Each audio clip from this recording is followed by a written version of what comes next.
Like I said at the beginning of this, I just recognize that in this room there's people of all sorts of different beliefs.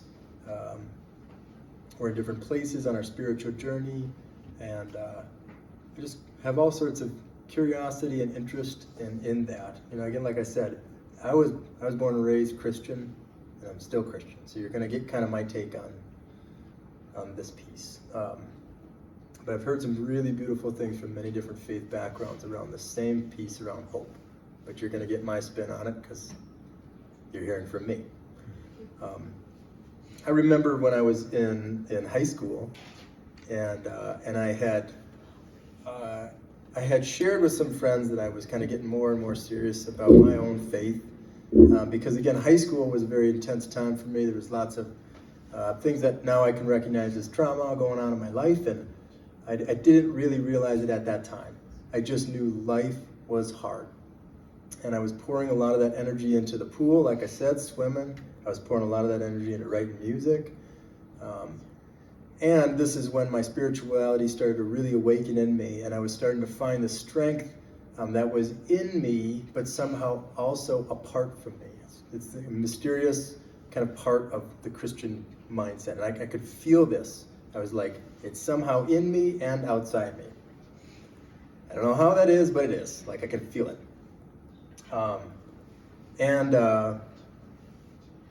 And what I was noticing was, again, what I was starting to feel, or the only words I could put to it was like, somehow I felt like I was being literally loved into existence, and somehow I was tapping into that love, into whatever was loving me into existence. I could feel it.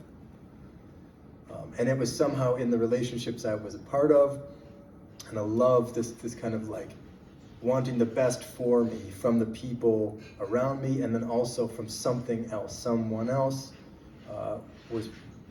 I was just experiencing that in my life.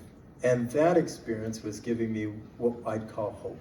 Here's a little illustration of that. So again, I was really starting to wake up to that reality for me. And my high school friends started to see this and ask me some questions. Finally, one guy who's a foreign exchange student, interestingly enough, from here, from Germany. His name was John, so we called him German John. And he came up to me and said, Luke, I hear that you're a Christian. And I said, yes. He said, well, I'm an atheist. And I said, it would be really fun to talk about our beliefs, right? Because it's both take some level of faith, so let's talk. So back and forth we went in this conversation, and again, super interesting. I've always been down for a good conversation like that, and it was just interesting to me, his worldview and different things. But what I really kind of started to wonder was, for you, what brings hope to your life? Where do you find hope? Because again, I was going through a lot, and I was drawing from this outside and inward strength somehow and mysteriously. So I kind of knew my own answer, but what for him? And I never kind of asked him directly. I wish I had, because I think this concept of hope is so important to us as people, the concept of hope. And here's my little illustration. So again, I grew up in Minnesota. It's like cultural to be a deer hunter, and so I am. And I'm a bow hunter. And so I was up in the woods one crispy Minnesota morning. It was like negative 30 degrees. And I'm sitting up there, and I was already cold. It was still dark, and I'm already cold. I'm like, this sucks. I'm just like, what am I doing here? And so I'm sitting there freezing. I'm in a tree. You have to be still. I'm sitting there and just getting bitter. And I thought to myself, I'm gonna go in. I'm probably not gonna see anything in there. There's no reason to stay out here in this frigid cold. I'm going in. And just as I'm like gonna climb down the tree, I hear this bird starting to tweet. And I don't know, are there any other people who like to hunt or fish or be up in the morning that early here? Okay. So you may recognize, what I mean when you say that when the woods wake up around you. There's a time, and it's all before the sun comes up, that the woods start waking up around you. And so like I'm in the tree, And I'm gonna get down, and this bird starts making a noise, and I kind of get interested because I'm slightly ADD, and bird. And then another bird starts waking up, and so like all these birds are starting to make this like morning sounds, and I was like, this is kind of cool. And for whatever reason, it's distracting me. And then all of a sudden, like the squirrels started getting up and pretending like they were deer, you know, and all of a sudden like maybe there is a deer, and like slowly turn, and it's a squirrel again. But the woods were all waking up around me, and all this life started to happen all around me. It's still dark out, mind you, like the sun has not come up.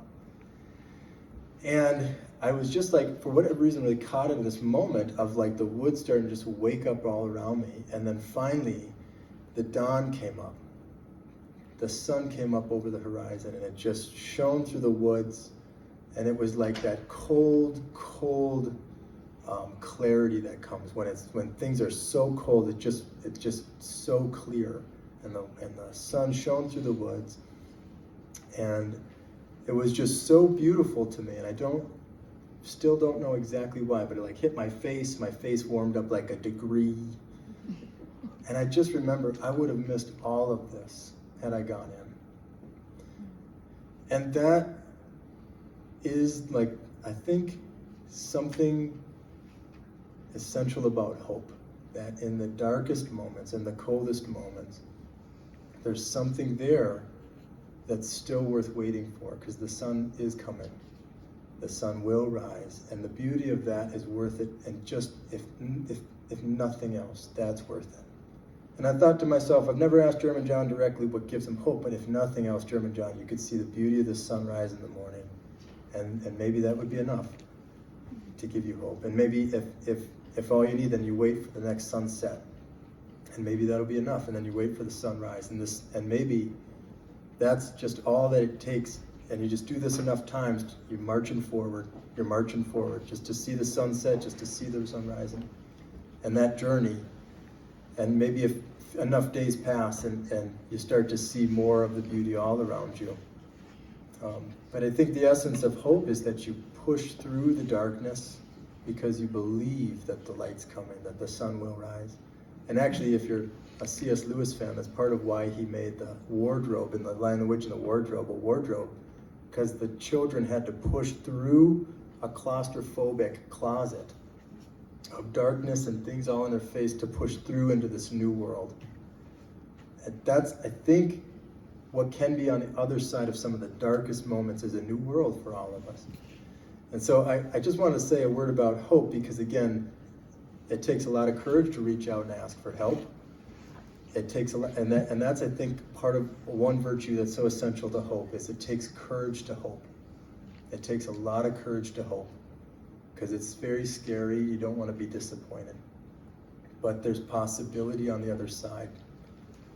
Kind of like when you start to hope, maybe these two mutual circles may blend, and all of a sudden the possibility and the beauty on the other side is more than you could imagine. Maybe the best surprise of your life is just on the other side of that dark claustrophobic space.